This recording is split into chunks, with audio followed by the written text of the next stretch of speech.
Bonjour à tous, donc aujourd'hui nous allons faire la lecture d'un petit livre pour enfants qui s'appelle La Belle au bois dormant. Ceci est l'histoire d'un roi et d'une reine qui eurent une petite princesse. Les bonnes fées du royaume furent invitées à son baptême et lui firent des dons précieux tels que la beauté, la douceur et la bonté. Mais un coup de vent ouvrit soudain la porte de la salle du château et l'on vit entrer quelqu'un que personne n'avait souhaité voir, la méchante fée.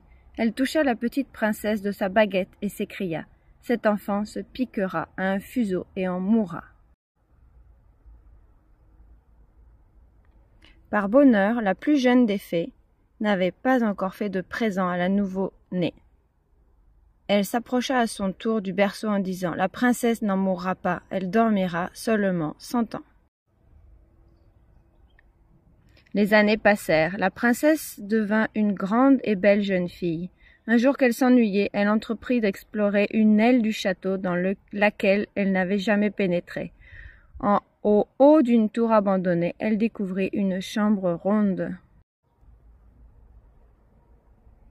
Au milieu de cette chambre était assise une vieille femme qui filait de la laine.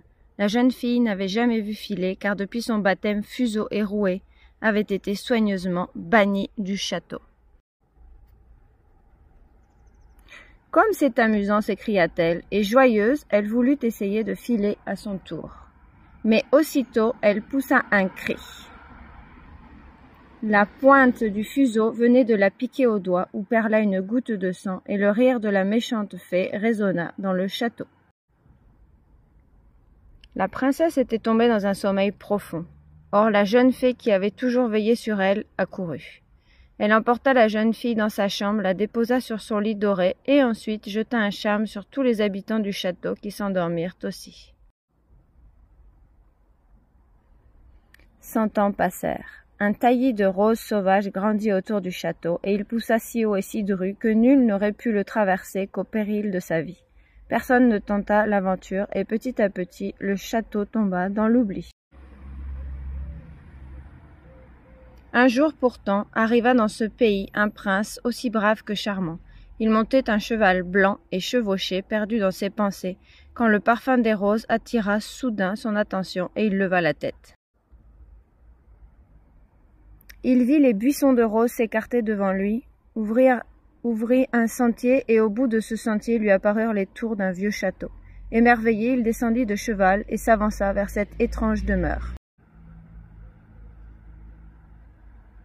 Autour de la fontaine, sur le grand escalier, dans les galeries, partout, il rencontra des gens endormis. Ici un jardinier, là un valet de chambre ou un page. Des dames d'honneur en robe à traîne étaient affalées sur des fauteuils et personne ne broncha au passage du prince.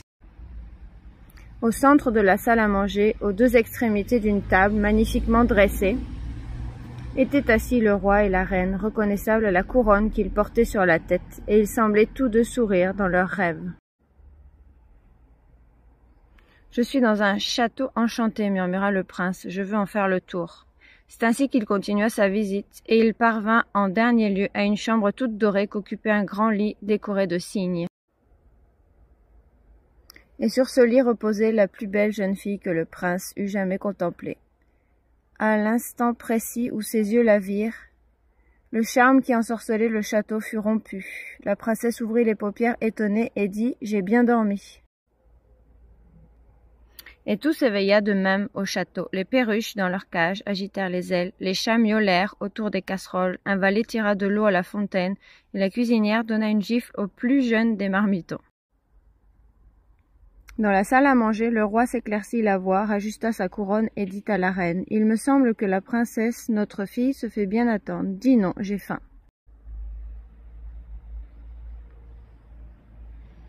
Un grand bonheur commença alors à régner au château, car le prince charmant ne voulait plus quitter la princesse qu'il appelait la Belle au bois. On les maria et ce fut un si beau mariage qu'on en parla encore de nos jours.